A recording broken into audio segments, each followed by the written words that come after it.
Salam alaikum, j'espère que vous allez bien.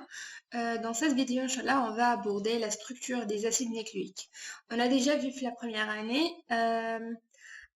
شفنا les acides nucléiques, mais pas détaillés. Donc cette année, Inch'Allah, on va voir un peu de détails. Inch'Allah, ça sera bénéfique pour vous.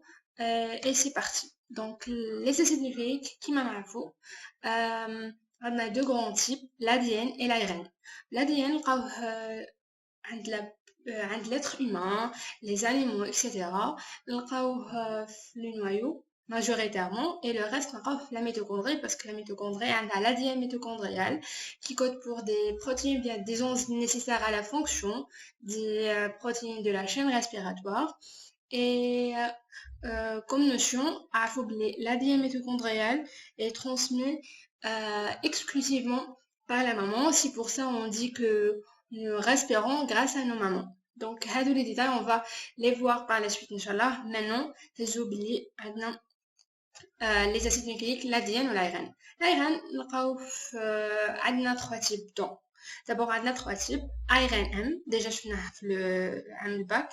ARNM, c'est l'ARN messager qui est un copier de l'ADN qui porte l'information génétique du noyau vers le cytoplasme pour être traduit par la suite en protéines. Alors, l'ARN qui code pour les protéines, l'ARN T qui apporte les acides aminés nécessaires à la synthèse protéine vers le ribosome et les ARNR qui participent à la formation des ribosomes avec des protéines spécifiques. Donc les ARN ont trois types. Les ARN, pour certains virus, leur formation génétique est portée sur l'ARN et pas l'ADN. On les appelait les rétrovirus qui m'a le VH, qui m'a le coronavirus, etc. Voilà, donc نقراو شوية et نكملوا l'explication. Alors, introduction. Les acides nucléiques ont été caractérisés chimiquement au début du XXe siècle, même si leur rôle est resté longtemps inexpliqué, c'est pas important. Ils ont été isolés initialement des noyaux des cellules. Voilà. Les acides nucléiques, premièrement, on les noyaux des cellules. Alors, on distingue deux grands types, comme on a vu. Les acides désoxyribonucléiques, l'ADN, qui sont localisés dans le noyau des cellules, voilà, et au niveau des mitochondries. Et deuxièmement, les acides ribonucléiques, l'ARN, localisés dans le cytoplasme cellulaire, qui m'a l'ARN M, l'ARN R, l'ARN T, etc. L'ADN et l'ARN sont des macromolécules et comportent des sous-unités appelées nucléotides. Voilà. Bon, l'ADN ou l'ARN ont une structure un peu similaire avec quelques différences. Les détails. Donc, ce sont des macromolécules formées par une polymérisation, l'enchaînement des sous-unités. Les sous-unités ou les وحدات البنائية نتاعهم اسمهم les nucléotides. Alors, un nucléotide est formé d'un os, la sucre, généralement, toujours, c'est un pentose formé par 5 atomes. Alors, pentose, os, la base azotée, voilà. Et pour l'ADN, l'adenine, thymine, cytosine et l'arginine. Et pour l'ARN, l'adenine, l'arginine, cytosine et l'uracile. Donc, la différence, c'est que l'ARN, l'uracile, alors que l'ADN, n'a qu'un l'uracile qui est thymine. La première différence. On va voir par la suite les autres points de différence, pardon. Alors, l'ADN et l'ARN, ce sont des macromolécules formées par un enchaînement, une polymérisation des nucléotides. Alors, en plus de leur rôle comme des supports de l'information génétique, ils jouent également un rôle fondamental dans le métabolisme énergétique. L'ATP et le JTP sont des acides nucléiques qui sont une source importante d'énergie, ainsi que dans la transmission de l'information dans la cellule, qui m'a l'AMPC et le GMPC, qui sont des seconds messageries, la transduction de signal. Alors, c'était une petite introduction concernant les acides nucléiques. Maintenant, راح نشوفوا l'unité de base de l'ADN ou là le nucléotide. Alors, un nucléotide comporte 3 composants, un acide phosphorique, un ose et une base, comme on a déjà dit ça. Donc, les polynucléotides biologiques ou l'ADN sont le support moléculaire de l'information génétique. ولا دعامة الجزيئية المعلومة الوراثية كما كنا نقولوا في الباك.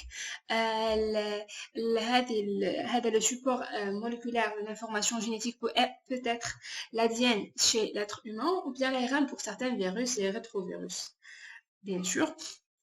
L'ADN est le support de l'hérédité et du codage des composés biologiques comme les ARN et les protéines. Donc l'ADN ou bien l'ARN chez certains virus code pour des composés biologiques qui peuvent être soit des protéines comme les enzymes, les hormones, etc., soit des ARN.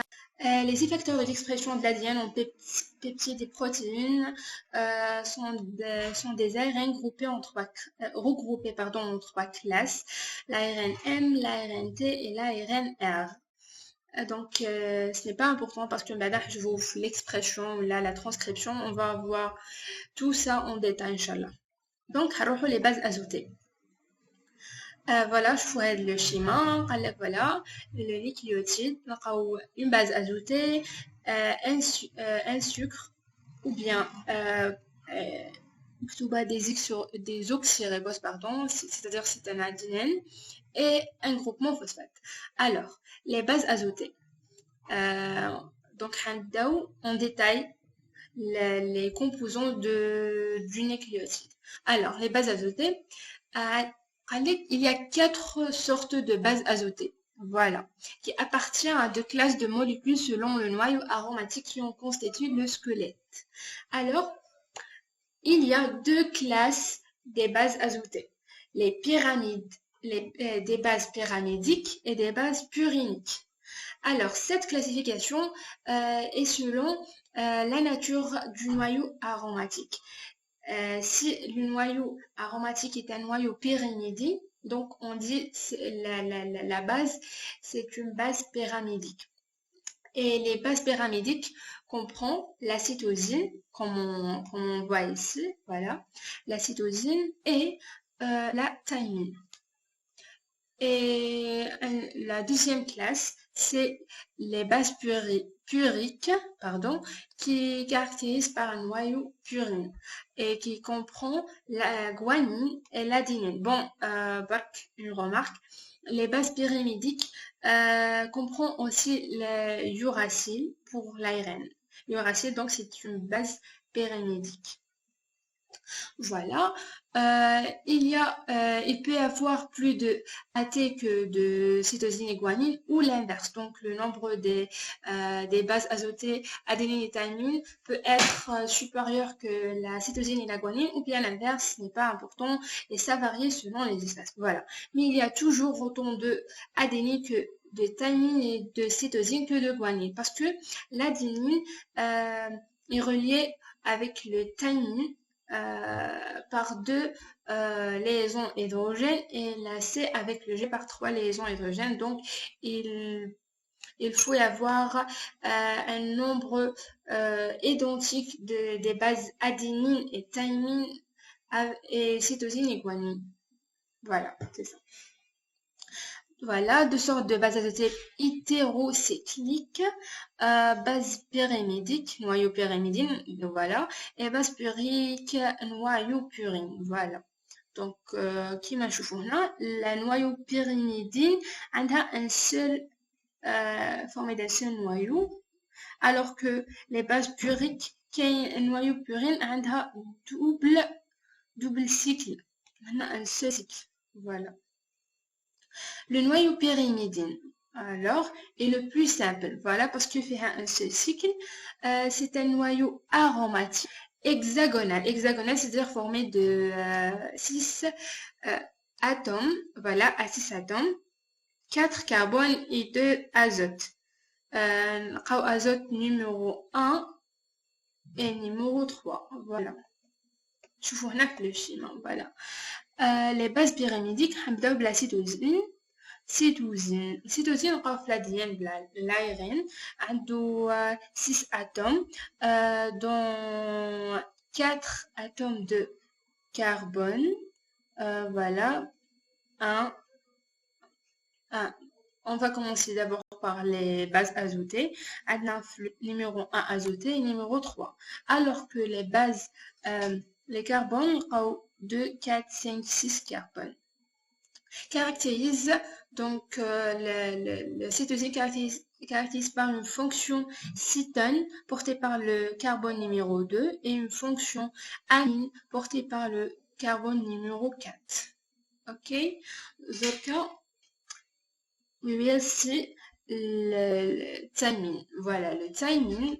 Et le thymine est caractérisé par la présence de deux fonctions cétones portées par les carbones 2 et 4. Voilà, hada. Et hada. Et une fonction méthyle portée par le carbone numéro 5. Voilà. Uracile, on trouve deux fonctions cétones seulement portées par carbone 2 et 4. Donc la différence entre la thymine et le uracile, c'est que la présence d'une fonction méthyle sur le carbone 5 pour la thymine, alors que cette fonction est absente sur le carbone 5. C'est ça la différence. Donc, la structure, ce n'est pas important vraiment, mais les caractéristiques que qu'il y a une fonction, le carbone numéro 4, etc. On lit, voilà, les bases pyramidiques sont au nombre de 3. La cytosine, la thymine et l'uracile. Voilà. La cytosine, voilà, le carbone 4 est substitué par une fonction amine, et le carbone 2 par une fonction cétone. Voilà. Et l'uracile, les carbones 2 et 4 portent les fonctions cétone. Voilà. La thymine, les carbones 2 et 4 portent les fonctions cétone et en plus de ça, le carbone 5 est substitué par un méthyle. Donc la différence entre l'uracile et la thymine, c'est que la présence au niveau du carbone 5 de la thymine d'une fonction méthyle, c'est ça. Maintenant, la désamination oxydative de la cytosine en uracile, c'est-à-dire on enlève la fonction amine et on ajoute une OH. Voilà. Bien, on ajoute de l'oxygène. Donc, la désamination oxydative va transformer la cytosine en uracile. Dans l'ADN, l'uracile sera réparée par des enzymes de réparation, donc elle va être enlevée, puis il va être remplacé par une thymine, parce que l'ADN, impossible l'uracile caractérise seulement l'ARN. Voilà. Dans l'ARN, ces changements ne sont pas graves car la durée de la vie, la durée de vie de l'ARN et des protéines est courte. Voilà. L'absence de thymine permet la reconnaissance de l'ARN pour les enzymes de dégradation et un gain d'énergie. Voilà. C'est une caractéristique, c'est que l'absence de thymine l'ARN permet sa reconnaissance pour les enzymes de dégradation et dégrader à la fin de la traduction. Voilà. La désamination oxydative de la cytosine méthylée cette fois. Voilà, donc la désamination oxydative de la cytosine, elle donne l'uracile, alors que la désamination oxydative de la cytosine méthylée, la cytosine, on a un groupement méthyle, le carbone 5, voilà, elle donne la thymine. pas de réparation parce que l'ADN endothénique, c'est normal, c'est tout à fait normal. Ok, dans l'ADN. Elle est source de mutation, mais voilà, elle est source de mutation. Voilà. Maintenant, on passe aux bases puriques. Les bases puriques. Les purines ont un double noyau aromatique. Qui les bases puriques formées par deux cycles où la double noyau aromatique comporte à gauche un cycle hexagonal de 4 carbones et 2 azotes et à droite un cycle pentagonal de 3 carbones dont 2 communs avec le précédent et 2 azotes. Le schéma, préférons bien. Voilà, le schéma. À gauche, on a un cycle hexagonal de 6 atomes avec 4 carbones et 2 azotes.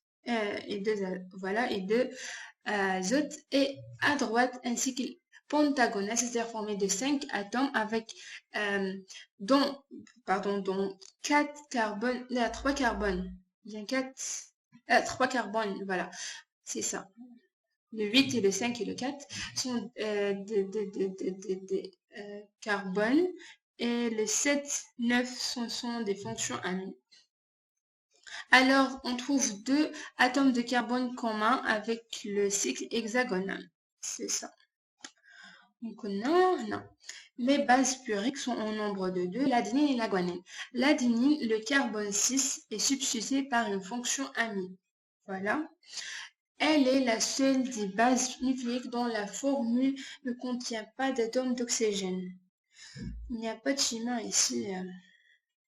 Normalement, si tu trouves le schéma, oublie l'adenine, ma fiche. Il n'y a aucune fonction cétone ou bien il n'y a aucun oxygène. Alors, l'adenine, le carbone 6 est substitué par une fonction amine et c'est la seule des bases nucléiques dont la formule ne contient pas d'atome d'oxygène. Voilà. La guanine, pour la guanine, le carbone numéro 2 est substitué par une fonction amine et le carbone 6 par une fonction cétone. Voilà, les schémas. L'adénine, on a une fonction amine au niveau du carbone numéro 6, 1, 2, 3, 4, 5 et 6, alors que la guanine porte une fonction amine sur le carbone numéro 2, 1, 2, 3, 4, 5, 6 et une fonction cétone sur le carbone numéro 6. On continue. Voilà, que maintenant on a l'adenine et la guanine. Donc, on va le pentose, bien le sucre. Comme on a dit, le lose, c'est un pentose, c'est-à-dire formé de 5 carbones, de 5 atomes.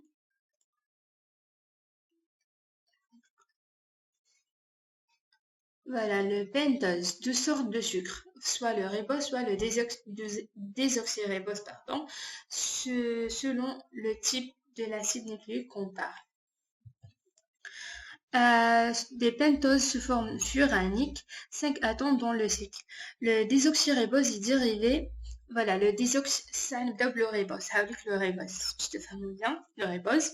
Donc, c'est un pentose normal, tout à fait normal, formé de 5 atomes, de 5 atomes, 1, 2, 3, 4 et 5 Alors, le carbone, voilà, c'est ça. Le désoxyribose, est dérivé du ribose et gime le ribose par une réduction de la fonction alcool secondaire du carbone numéro 2, qui confère à l'acide nucléique une plus grande stabilité propre à sa fonction de conservation de l'information génétique. Alors qu'avec le désoxyribose dérive du ribose par une réduction de la fonction alcool secondaire du carbone numéro 2. Avec le carbone numéro 2, le ribose porte une fonction alcool, c'est l'alcool secondaire. De la réduction, إرجاع تولي عندنا un atome d'hydrogène au niveau du carbone 2, ce qui caractérise l'ADN de l'ARN. La réduction, elle est nécessaire pour assurer la stabilité de l'ADN vis-à-vis avec sa fonction de conservation de l'information génétique. Les sucres riboses ou des oxyriboses se lient aux bases azotées par des liaisons impliquant un des azotes de la base, voilà, soit azote numéro 1 de dipyrimidine ou azote numéro 9 dipyrimide. Et le carbone numéro 1 de l'ose, carbone réducteur, voilà, carbone numéro 1 de l'ose. Carbone réducteur ou fonction semi-acétalique. Ce sont des liaisons anosétiques. Alors, avec le sucre se lie avec la base, n'importe quel type de base, avec une liaison appelée une liaison anosédique. La liaison implique le carbone numéro 1 de l'ose, toujours l'ose, la fonction alcool primaire, le carbone numéro 1, avec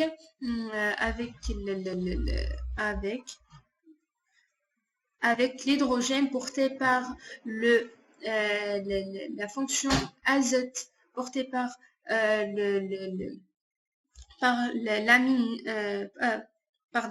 la fonction azote numéro 1 concernant les bases pyrimidiques. Et pour les bases puriniques, on implique l'azote numéro 9. L'azote numéro 9 avec le OH, le carbone numéro 1 pour les puriniques,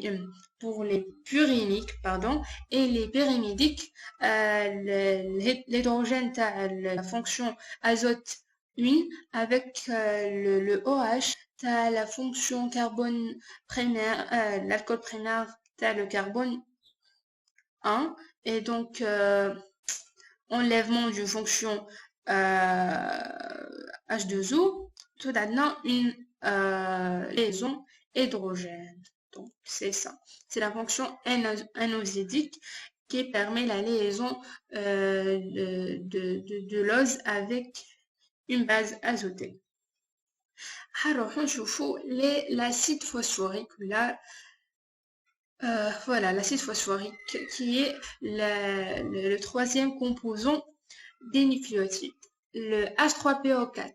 Les différentes fonctions acides ont des pKa variables. Alors, l'acide phosphorique H3PO4 possède trois fonctions acides qui m'ont toujours un, deux, trois fonctions acides, OH ou l'alcool. Chaque fonction acide caractérise par une pKa variable de l'autre. Alors, deux de ces fonctions sont hystérifiées dans les ADN et l'ARN. Par la suite, les deux fonctions sont impliquées dans la formation de la liaison phosphodieester. Pour la liaison entre l'ose et l'acide phosphorique d'une part, et l'enchaînement, la liaison des nucléotides entre eux d'autre part. Et la troisième fonction acide est libre, une fonction libre qui va confère à l'ADN sa fonction acide et sa solubilité. Voilà. L'acide phosphorique permet la solubilisation de l'ADN dans l'eau grâce à leur charge négative. Voilà. Et les responsables de la fonction acide des acides nucléiques. Voilà. Les acides phosphoriques permettent la polymérisation des acides nucléiques, l'enchaînement des acides nucléiques qui maintenant une de ces fonctions acides sont impliquées dans la formation de la liaison phosphodieester qui permet l'enchaînement, la polymérisation des nucléotides. راح نشوفوها من بعد. La liaison acide phosphorique sucre ou la hystérification. Alors, l'ose et l'acide phosphorique vont être liés par une liaison ester. alors, qui implique l'alcool porté par le carbone numéro 5 de l'os et une des fonctions alcool de l'acide phosphorique.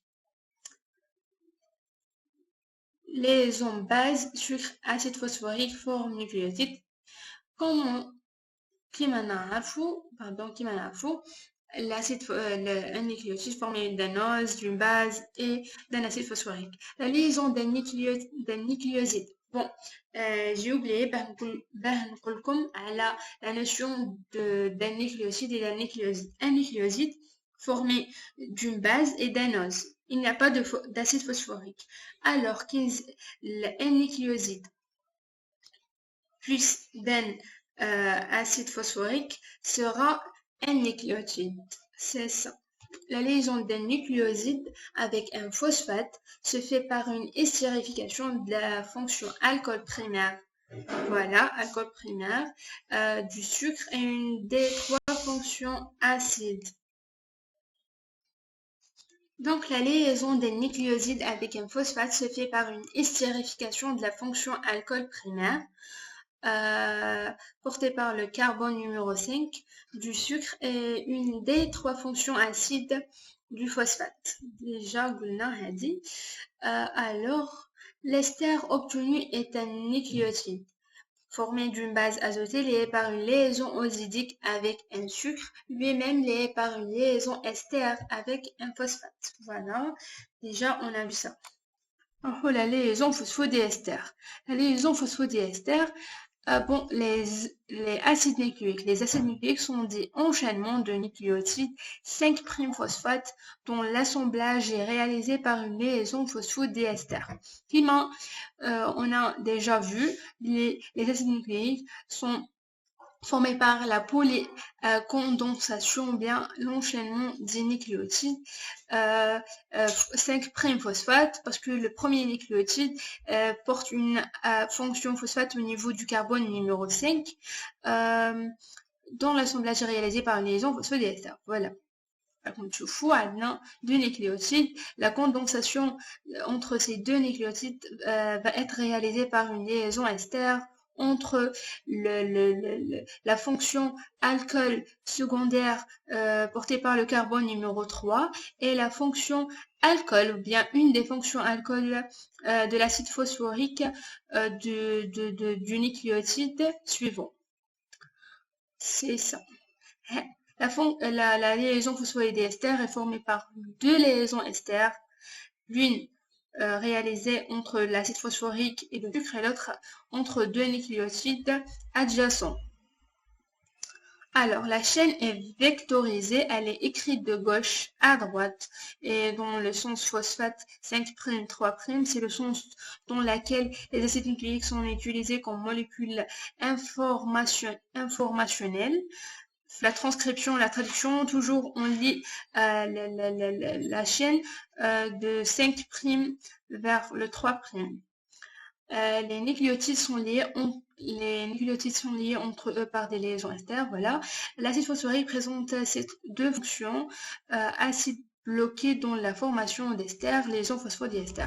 La liaison ester entre l'acide phosphorique et l'os et la liaison ester entre la liaison ester en 5' de l'os. La sens de lecture d'un acide nucléique. Par convention, on lit toujours un acide nucléique dans le sens de l'extrémité 5' comportant en règle un groupement phosphate, voilà, vers l'extrémité 3' qui possède un OH libre. Un arbre ou de haut en bas, bien de gauche à droite, toujours de 5' qui porte une fonction phosphate, vers l'extrémité 3' libre qui porte un OH libre. La séquence des bases d'un ADN, par convention, sera écrite soit dans le sens vertical ou dans le sens horizontal en précisant les extrémités 5', 3' et on indique seulement les bases correspondantes A, T, G ou C. Voilà.